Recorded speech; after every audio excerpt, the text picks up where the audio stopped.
You know, I usually stay out of these conversations, but with Caitlin Clark, I can't stay silent anymore. WNBA has completely mismanaged its biggest star in Caitlin Clark, and it's really sad to see. She is the primary catalyst for their new media rights deals, sold out stadiums, having to move to bigger arenas just to feel how many fans are coming to the games. The primary catalyst for them now having private charter flights and a new CBA that pays them top dollar. Yet the WNBA at every turn seems to have misstep after misstep after misstep. The truth is, basketball is competitive and it gets physical at every level. But what Alyssa Thomas did was dirty to Caitlin Clark. And with countless examples of this targeted behavior towards the WNBA's biggest star, it's only right that the WNBA has to change the way that it officiates games to protect its players. From Caitlin Clark to every single WNBA player down the line. But it's so sad that all this drama is taking away from what the focus should be, basketball.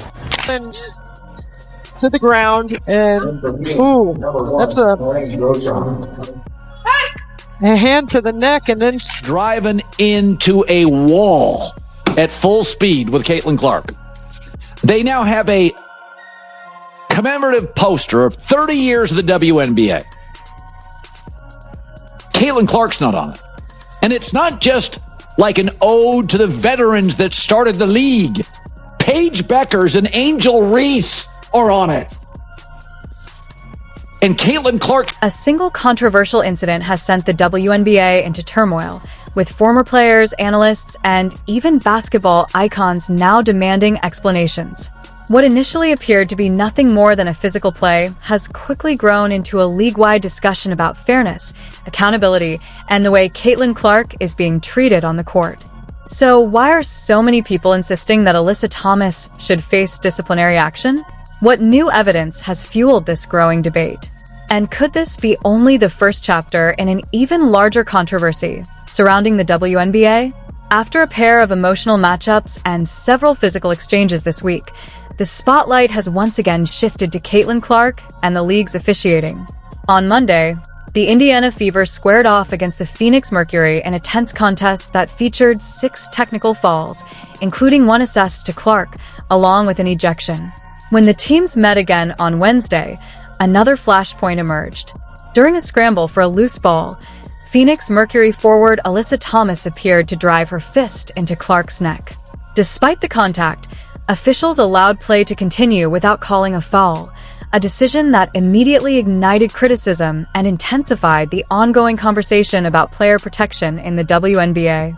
Caitlin Clark, she falls to the ground, she kind of loses the ball, and then Alyssa Thomas and DeWanna Bonner are both going in to try to get the loose ball. This is just bad right here, you guys. So Alyssa Thomas kind of dives in, but you can see her fist go straight into her neck, and then there's another angle where her knee kind of goes into her groin, and this is at minimum a flagrant 1, and nothing was called here. And you can see everybody's running back the other direction. Caitlin's slow to get up. This wasn't called. And then there was another play later on in the game where it was a clear landing space foul. No one could have predicted that a single sequence would spark one of the WNBA's most heated controversies of the season. Yet, that is exactly what unfolded.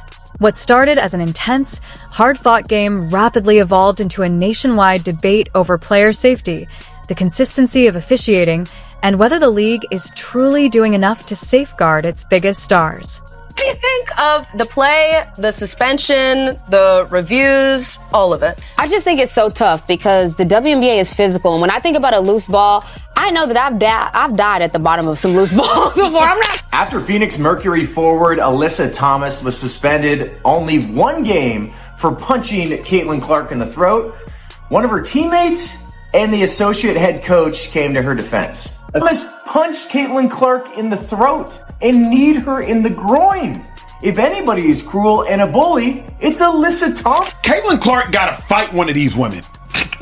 She has to fight one of these women. I say this with a straight face because Caitlin, eventually if you fight somebody, now they will know the next time they try you, they are going to have to fight. You might lose, but they're not going to want to fight you every single time. And the fact of the matter is, they treat you like a roach. Within just a few hours, clips of the play had gone viral across social media platforms.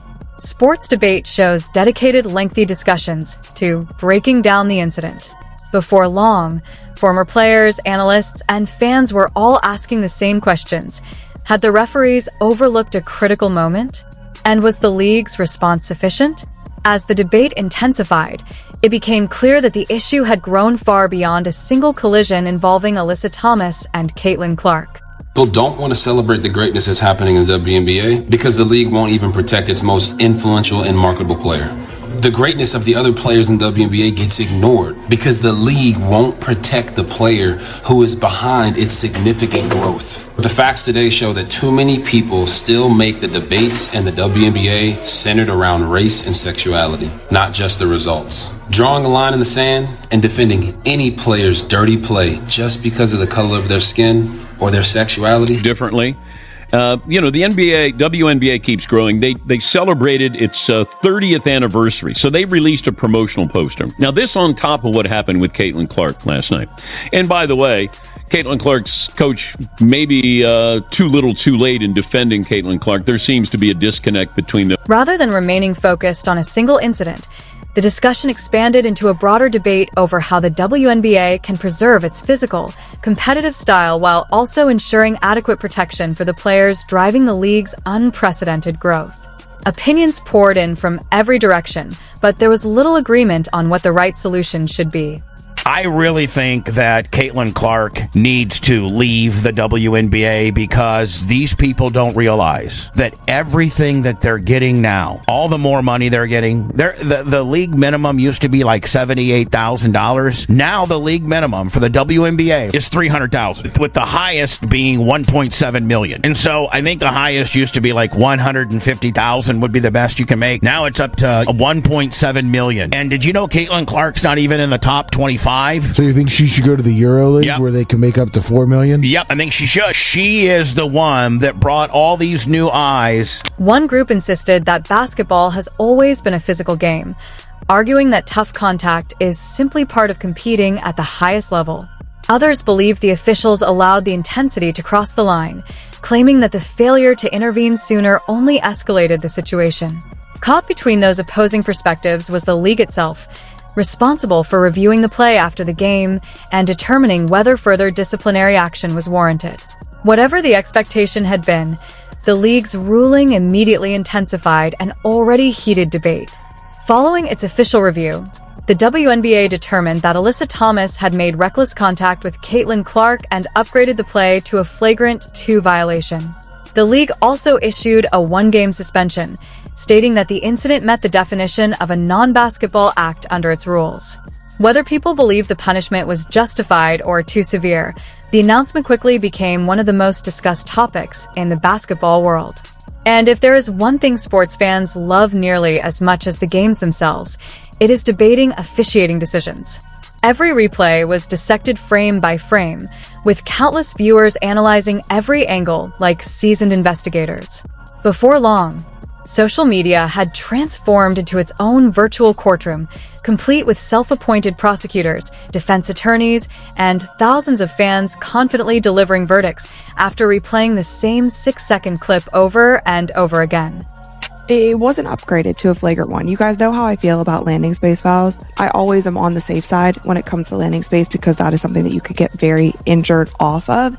And it's one of those things like with the referees, the entire offseason, the CBA, all of this stuff was focused on trying to get the referees to do a better job. The WNBA has been super physical. We have heard players from the past just talk about the physicality of the WNBA and kind of pride themselves on that. But then as a viewer, as a fan, you're like, we don't like this. Like, yes, there's a level of physicality that's going to happen in basketball, but this is to the extreme. And it's also just the consistency, the level of calling fouls consistently across the board and making sure that the players are safe. As long as Caitlin Clark remains one of basketball's biggest stars, every hard foul, replay review, and officiating decision involving her will continue to spark intense debate. This controversy has become about more than a single incident. It has raised broader questions about consistency, player safety, and the WNBA's credibility. Whether the league's response proves to be a turning point or just another chapter in an ongoing discussion will depend on how similar situations are handled moving forward.